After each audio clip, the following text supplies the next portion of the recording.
Okay, this is a quadratic word problem where it asks you to find whether this person reached their weight. It's like one of those carnival games where you hit the little weight and it pops up and it hits a bell. So a carnival game involves striking a lever that forces a weight up a tube. If the weight reaches 20 feet to ring the bell, the contestant wins a prize. And they gave us an equation. So anytime that you have an equation in quadratic, you're just gonna pop the equation into Desmos. And then find the important pieces of the information that it's asking. Number 1 says find the maximum height of the weight. Therefore, we're going to find the maximum.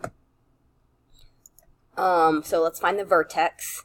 And x is going to be the time that it took to get there. And 19, so it took like 1 second to reach 19 feet.